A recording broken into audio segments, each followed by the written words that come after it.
Amis d'un peu partout de Radio Télépixel, c'est un plaisir immense et énorme pour nous de vous rejoindre encore cette fin de semaine pour notre rendez-vous hebdomadaire qui n'est autre que Facilité. Facilité, c'est le couloir, c'est le canal entre vous et moi où l'on vous parle de technologie, où l'on discute de ce qui se fait dans l'industrie des technologies, on parle concept, on parle tendance. Donc, c'est ce qu'on fait toutes les fins de semaine dans cet espace-là, l'émission qu'on appelle Facilité. Donc, avant de commencer l'émission, je dois d'abord remercier tous ceux-là qui nous rejoignent toutes les fins de semaine pour suivre cette émission. Ça nous fait énormément de plaisir.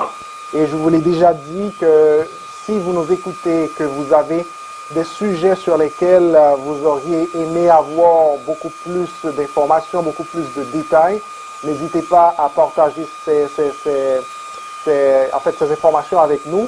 Et puis nous, on va travailler ces sujets, on va vous apporter ce qu'il vous faut, ce que vous devez savoir et ce que vous voulez savoir aussi sur ces nouvelles tendances en TI.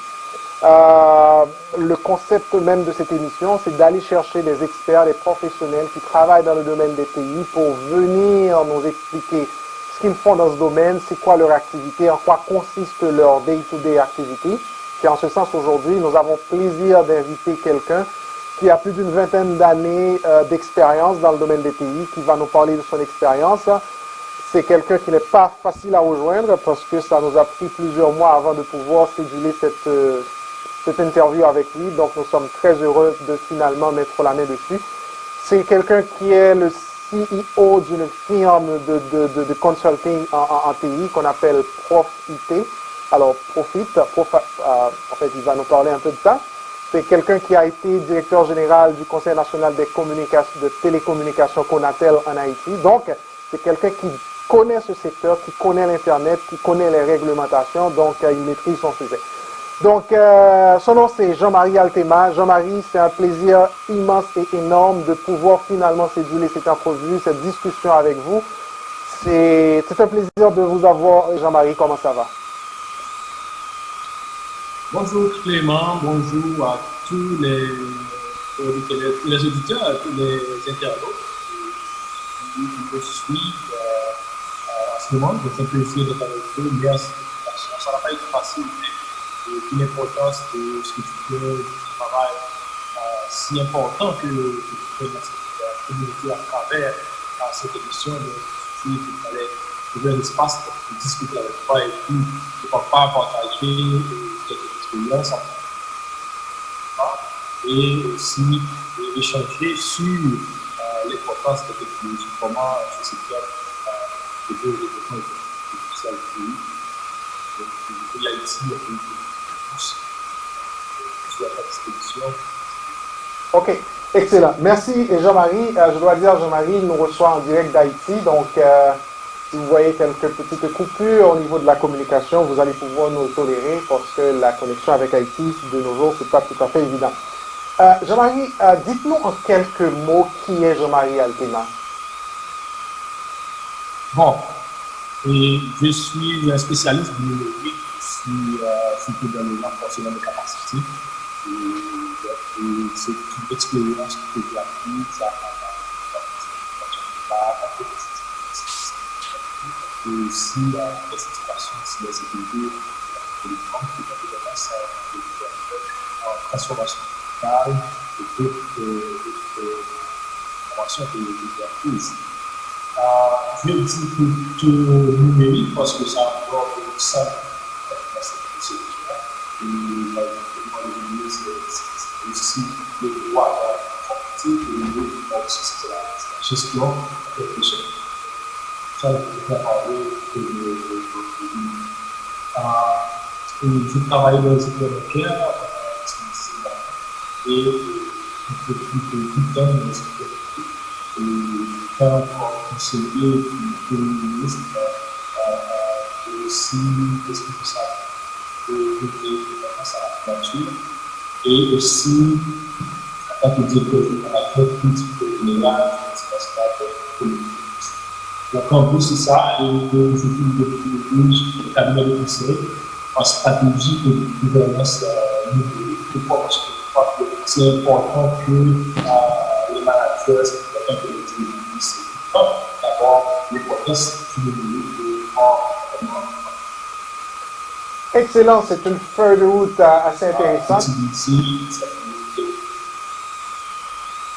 OK, excellent. C'est une feuille de route assez intéressante, Jean-Marie. J'espère que nos téléspectateurs, nos auditeurs, ceux-là qui auront à nous suivre un peu partout à travers la planète, auront à bénéficier de votre expérience en tant qu'expert du numérique. Jean-Marie, j'aimerais que vous nous expliquiez un peu, c'est quoi votre passion pour les TI?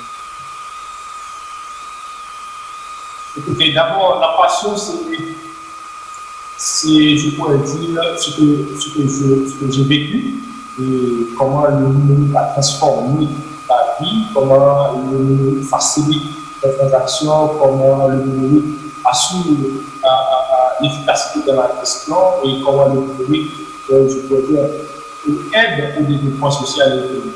Bon, c'est sûr qu'on n'a pas encore vécu cette transformation-là en donc on a fait beaucoup d'efforts, mais si on regarde ce qui se passe ailleurs, si on regarde des pays comme l'Inde, des pays comme le Singapour et des pays asiatiques, donc on peut voir qu'il y a des changements qui peuvent apporter à partir de ça. Maintenant, la passion, c'est d'abord, comme vous l'expliquez, pour cette transformation, mais aussi pour les jeunes. Parce que si tu me parlais, c'est un métier de jeunes à date, mais les jeunes qui développent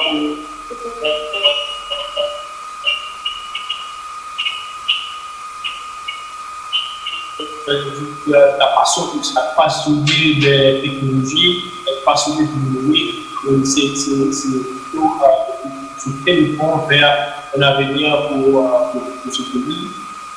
Et travailler à sa transformation. C'est tout ce qui nous motive pour engager, pour m'engager dans ce secteur.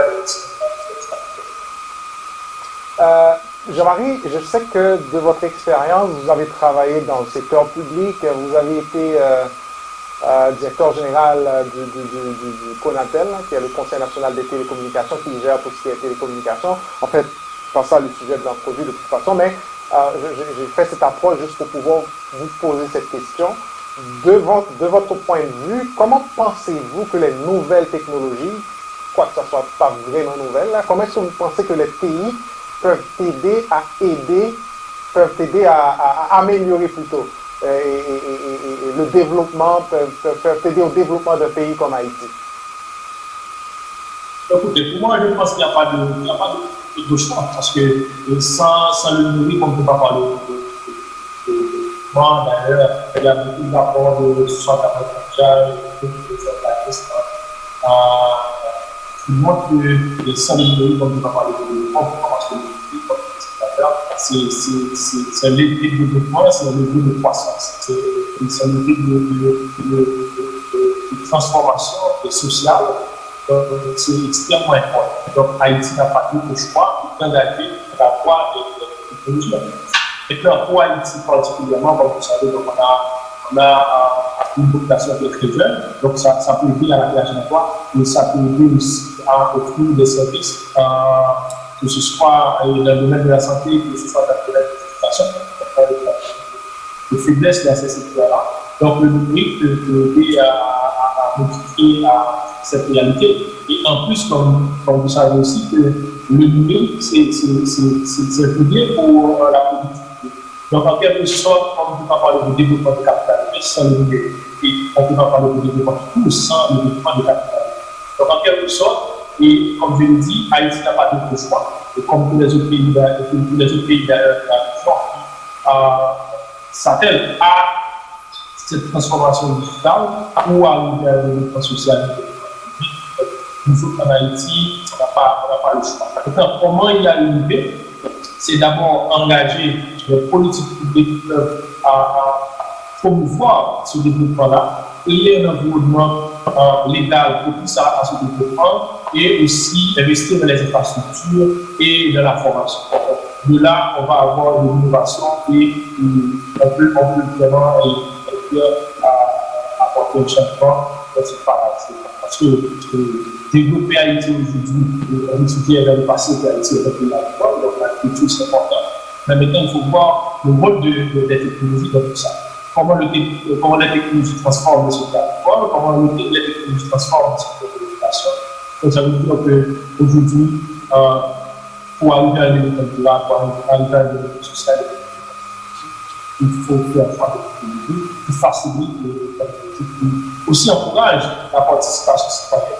Parce qu'il faut que les citoyens participent dans la prise de décision. Le numérique est soumis là entre le gouvernement et les citoyens. Donc c'est promotion de la transparence, de la bonne gouvernance. Donc c'est autant de choses qui sont aussi importantes pour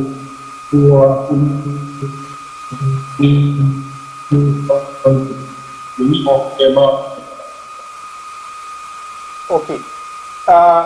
Jean-Marie, j'avoue que j'aime beaucoup la façon, votre approche de répondre à cette question. Pour moi qui suis un professionnel des pays aussi, ça me prouve qu'il y a encore de l'espérance, qu'il y a encore de la chance pour qu'Haïti puisse s'en sortir justement en s'inspirant des approches technologiques qui existent. C'est vraiment, je dirais, c'est une réponse empreinte de beaucoup d'espoir pour Haïti, la façon dont vous avez répondu à cette question. On est présentement dans une période pandémique. Là. Il y a une pandémie qui fait rage à travers le monde. C'est pour ça d'ailleurs qu'on parle de pandémie, c'est la COVID-19. Et comme je lis à travers les nouvelles, ce qui se dit pour les pays en voie de développement ou les pays sous-développés tout carrément, la gestion de cette pandémie, c'est pas une activité assez évidente. Vous, en tant que professionnel des pays, ma question pour vous à ce sujet-là, pour un pays comme Haïti, comment est-ce que vous pensez qu'une approche technologique aurait permis une meilleure gestion de la crise de la COVID?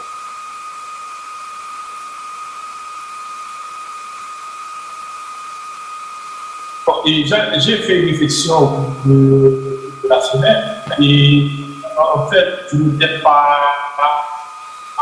aussi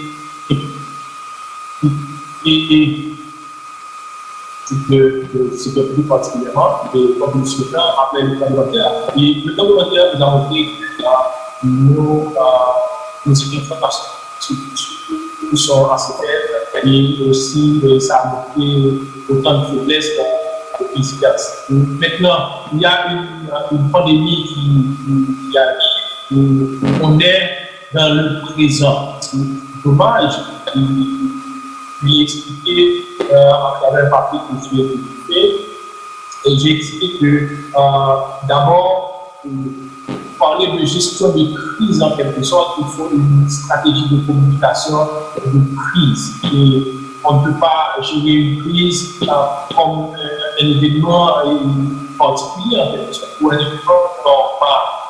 Il faut engager les acteurs, il faut inventer et engager tous les acteurs de cet écosystème-là.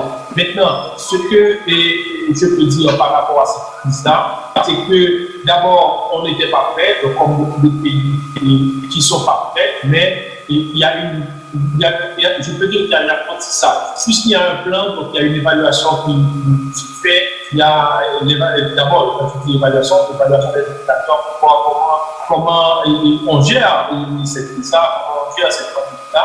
Maintenant, par rapport à Haïti, je peux dire que c'est une situation catastrophique, en fait. Catastrophique dans le sens que, dans la gestion de la crise, parce que si on prend globalement au niveau sanitaire, c'est très tard que les acteurs se sont engagés je pourrais dire engagés collectivement dans la gestion de la crise. Or, face à une telle ampleur, on devrait engager tout le monde, et que ce soit les gens qui sont dans le domaine de la santé, dans le domaine de l'éducation, dans le domaine des sciences sociales en général, et des télécommunications, parce que comme vous savez, les télécommunications, les technologies en général, ça joue un rôle important dans la gestion de crises en fait.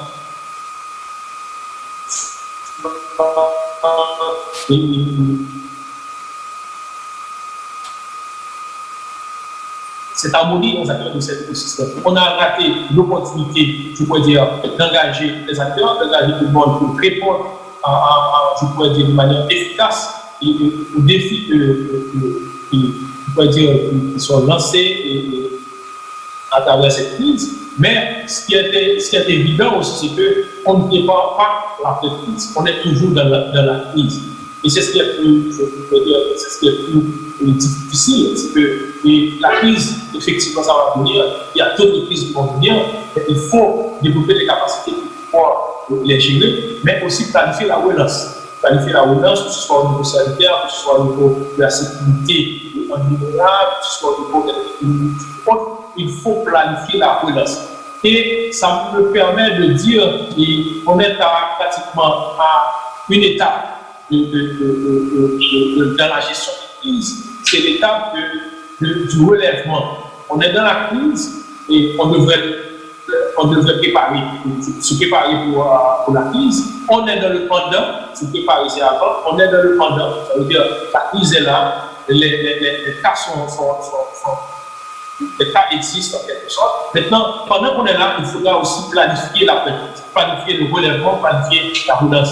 Et pour moi, ça fait partie intégrante de la gestion d'une crise, que ce soit l'étape l'étape avant, soit informer les gens, faire un inventaire des ressources, engager les acteurs ou autres, intervenir, c'est l'étape pendant, intervenir à partir de plans stratégiques qu'on a développés et aussi préparer, le relèvement avec, la participation de tous les secteurs. Donc, on a raté encore cette occasion et je peux dire malheureusement que on va tirer beaucoup d'expérience et d'ailleurs les connaissances ne sont pas positives. Ça veut dire qu'il n'y a pas, l'université ne s'est pas trop débloquée dans cette gestion-là. Or, aujourd'hui, on ne peut pas parler d'innovation, on ne peut pas parler de recherche sans l'université. Si tu me dis par rapport à cette crise, et qu'est-ce qu'on a tiré comme leçon, je peux dire, on se débat. On essaie de gérer le quotidien, mais malheureusement, dans la gestion d'une crise, avant, pendant il y a beaucoup de choses à faire. Merci Jean-Marie. Vous avez tellement bien élaboré à ce sujet. En fait, en termes clairs, moi, ce que je pourrais dire, c'est que c'est une occasion qui nous est donnée de bonifier notre utilisation des pays, surtout pour des pays comme Haïti, voir comment effectivement ces technologies-là peuvent aider quand, si et seulement si, évidemment, on les utilise à bon escient. Jean-Marie, comment est-ce que vous voyez Haïti dans les 10 prochaines années? Et si tu permets, je pourrais ajouter quelque chose. Vas-y. Je pourrais ajouter quelque chose. Et parce que si on regarde ce qui se fait là sur le terrain, donc si on prend l'écosystème composé par exemple du secteur privé, du secteur public, de la société civile, de l'université, les médias, on sent qu'il y a des activités isolées de ce fait. Mais on peut pas parler de développement à travers sans un plan. Ça veut dire que l'État fait des interventions, mais ce n'est pas en harmonie avec le secteur public. Donc, il y a beaucoup d'initiatives. Si on regarde, par exemple, sur les réseaux sociaux, il y a le secteur culturel qui bouge beaucoup, mais le secteur éducatif peine finalement à utiliser les technologies pour se renforcer en quelque sorte. Pourquoi? C'est parce qu'il y a des activités isolées, il n'y a pas une vision commune, il n'y a pas un engagement commun, il n'y a pas une harmonie de les décisions pour pouvoir dire réellement, on s'achemine vers une stratégie ou vers un plan qui permettrait de résoudre certains problèmes. OK. À vous entendre parler, Jean-Marie, moi je dirais que ce n'est pas les idées qui manquent, c'est plutôt le sens de l'initiative, c'est comment est-ce qu'on va canaliser ces idées, est-ce que ces idées-là vont être prises en compte, ou est-ce que ça tombe dans les oreilles où ça doit être, où c'est les vraies personnes écoutent ces suggestions-là, ces idées-là, parce que effectivement, ça c'est tout un package, là, l'innovation, c'est la communication, c'est vraiment tout un package.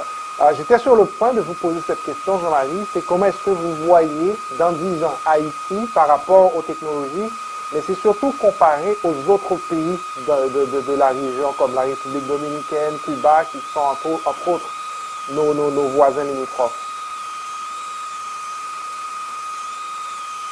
Bon, écoutez, ici, j'avais Paul qui veut joindre, c'est pas autant. Donc, ça veut dire, si on fait un constat aujourd'hui, c'est que si on ne se prépare pas, dans 10 ans, ça va être. On ne pourra pas.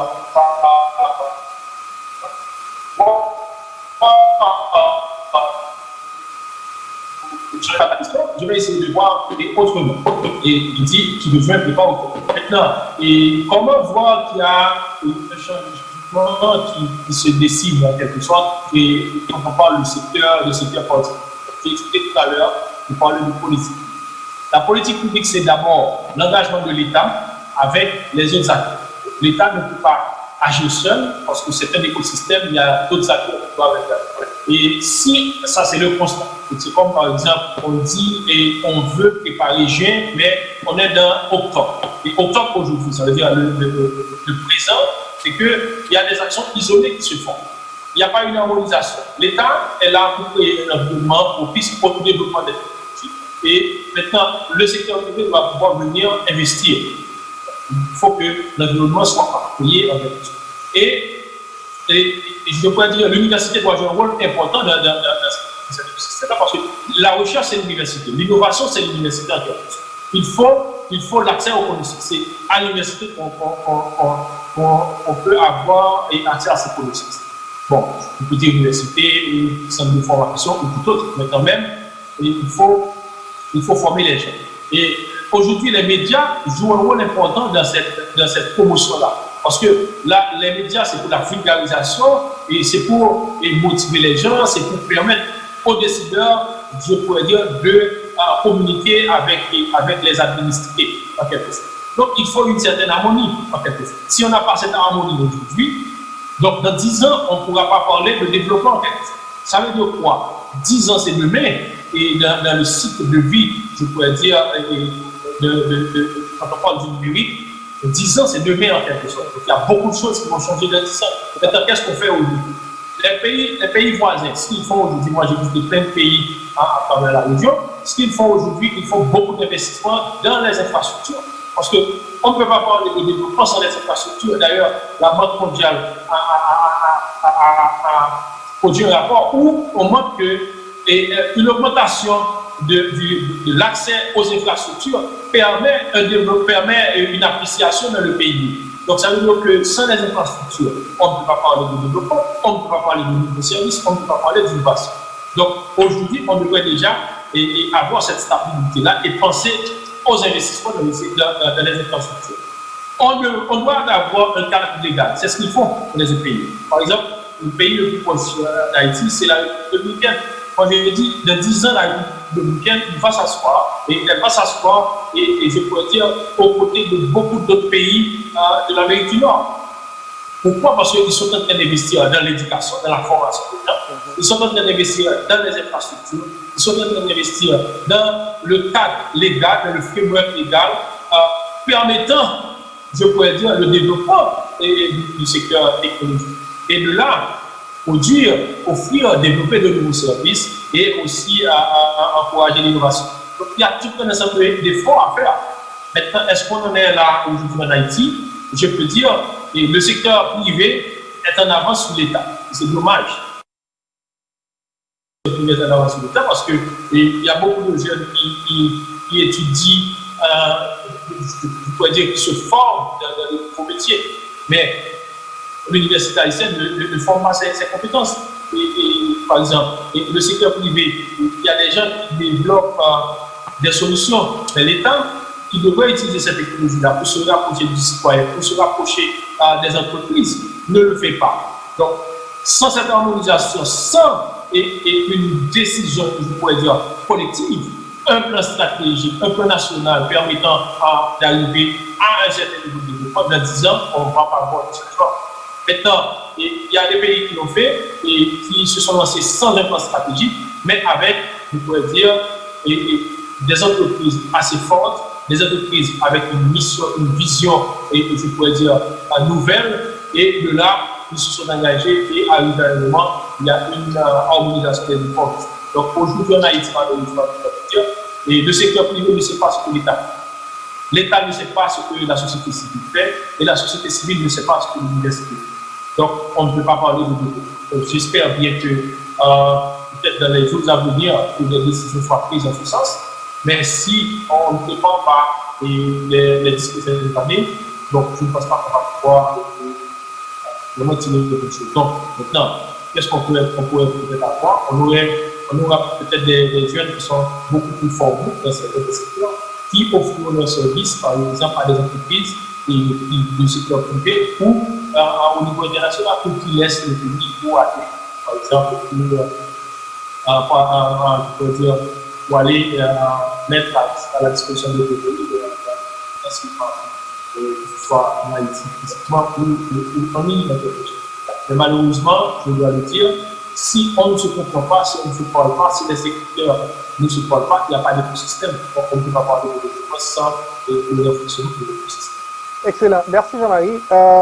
Jean-Marie, tantôt vous aviez parlé de l'investissement dans le secteur du culturel, là. La technologie dans le secteur du culturel. Vous avez fait référence tantôt à ça. Moi, j'ai fait un constat durant la pandémie. Je suis peut-être pas la seule personne à faire ce constat. Par rapport au secteur culturel, évidemment, les lives qui se font, les prestations virtuelles qui se font par différents groupes, que ce soit aux États-Unis, que ce soit en Haïti. Moi, le constat que j'ai fait, j'ai remarqué que tout ce qui est produit en Haïti en termes de live, du point de vue technologique, c'est à un niveau nettement supérieur par rapport à ce qui se fait aux États-Unis. Je me questionne sur ça, mais comme je n'évolue pas dans le secteur culturel, il y a des paramètres que je n'ai pas, mais au moins, j'ai remarqué du point de vue technologique, que ce soit la façon dont on présente ces spectacles-là, ça a un niveau nettement supérieur par rapport à ce qui se fait aux États-Unis. En fait, est-ce que tantôt, vous parliez de l'investissement du secteur privé dans les technologies qui investit beaucoup plus par rapport du secteur public, par rapport au secteur public évidemment. Et quand on parle de prestations virtuelles, des formations musicales, on sait que c'est l'investissement privé. Est-ce que selon vous, ça c'est pour pouvoir introduire ma question, je pars de loin pour arriver à cette question, est-ce que selon vous, Haïti investit assez dans le secteur des pays, ou du moins on n'investit pas dans les vrais secteurs, dans les bons secteurs des pays? Est-ce que vous pensez qu'on investit assez en Haïti dans les pays? Bon, il faut dire que Haïti, c'est un pays pauvre. On doit l'admettre, Haïti, c'est un pays pauvre, et ça veut dire tout est prioritaire. L'éducation est une priorité, la culture est une priorité, et comme la technologie, c'est une priorité. Maintenant, quels sont les investissements, les sujets d'investissement, donc, que ce soit au niveau du secteur public, que ce soit au niveau du secteur privé. Bon, et au niveau du secteur privé, on a les compagnies de téléphone qui investissent beaucoup d'argent, plusieurs millions de dollars.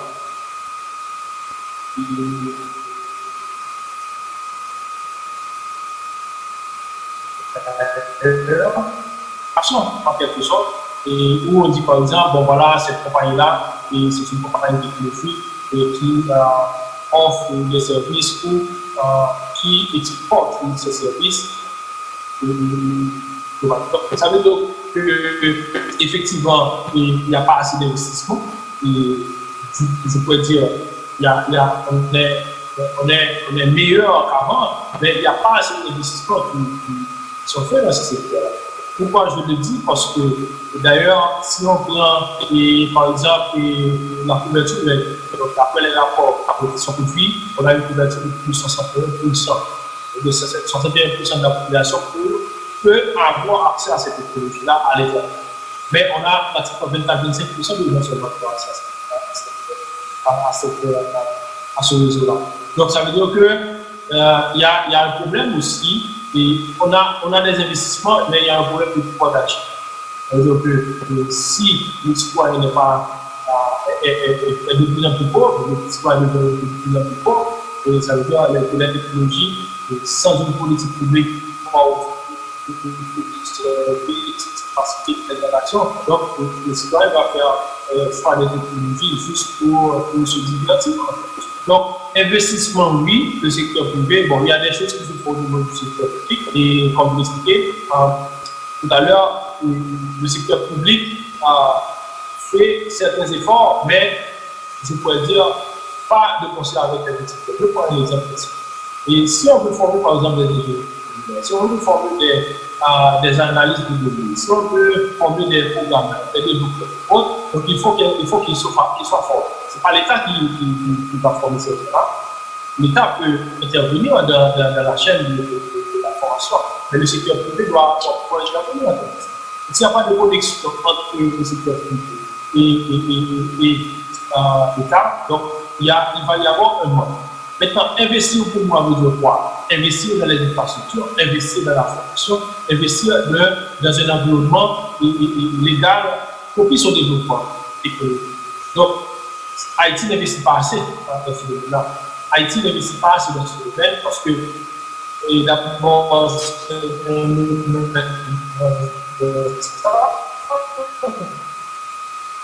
et comme vous l'expliquez,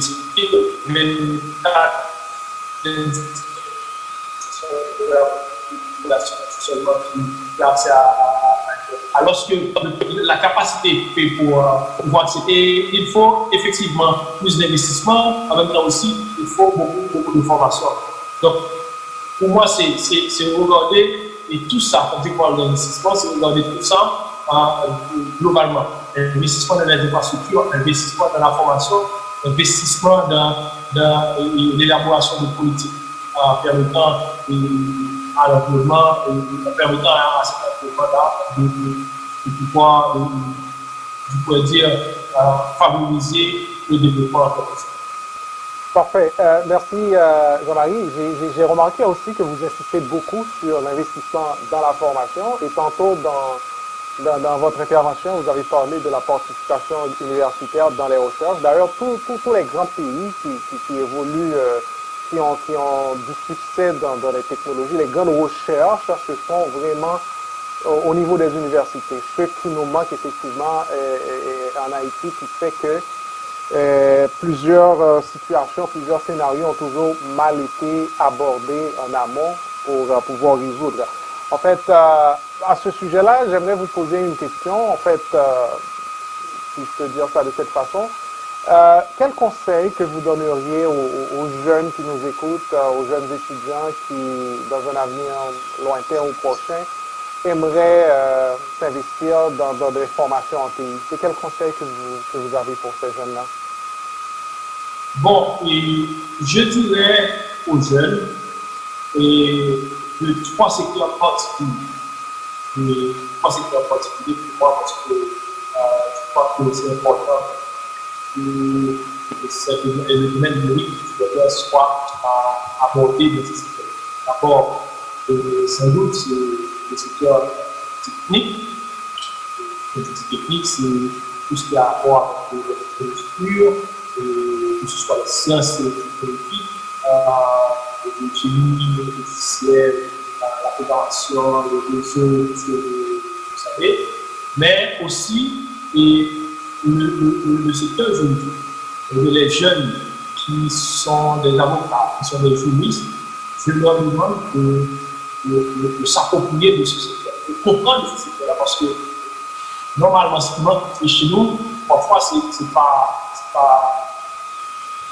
réellement, je peux dire, des solutions, en quelque sorte. Parce que il y a des jeunes qui sont formés pour il y a des jeunes qui sont formés pour mais il faut que et ça veut dire, si on veut, par exemple, parler des textes de loi, ce sont les juristes qui le font. Mais les juristes doivent comprendre les contrats, par exemple. Ce sont les juristes qui le font. Donc, ils doivent pouvoir comprendre les secteurs. Et l'autre secteur que je peux dire, et qui est important pour moi aujourd'hui, en parlant aujourd'hui, c'est le statistique, je peux dire, finance et gestion. Parce qu'à un certain moment, on peut être très bon développeur, mais ce ne sera pas un business model pour son application, pour sa solution. On ne peut pas pouvoir, par exemple, utiliser la. Donc, ça veut dire que les étudiants aux jeunes de se former et de s'approprier de comprendre le numérique, de faire la veille des technologies pour voir ce qui se fait. Pas ce qui se fait en Haïti seulement, c'est sûr que ça doit répondre aux besoins de sa communauté, mais il faut regarder ce qui se fait ailleurs aussi. Donc, et que ce soit au niveau de l'intelligence artificielle, il faut au niveau de la robotique, de l'impression 3D, et de machine learning, tout ça, de data science, de big data. Donc, j'invite aux jeunes de regarder ce qui se fait ailleurs et de voir comment ils peuvent adapter ces réponses à leur communauté. Donc, on a besoin de jeunes qui puissent développer des solutions qui répondent aux besoins locaux. Aux besoins locaux parce que aujourd'hui, qu'est-ce qu'on dit de quoi?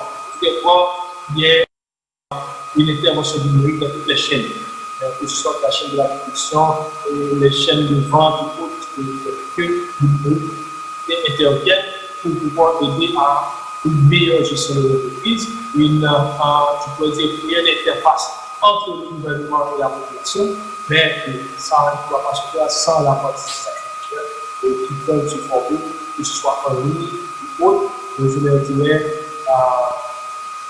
de se former davantage et de faire tout ce qu'ils peuvent pour pouvoir être à la hauteur, parce que le monde d'aujourd'hui, le monde de demain, c'est le monde.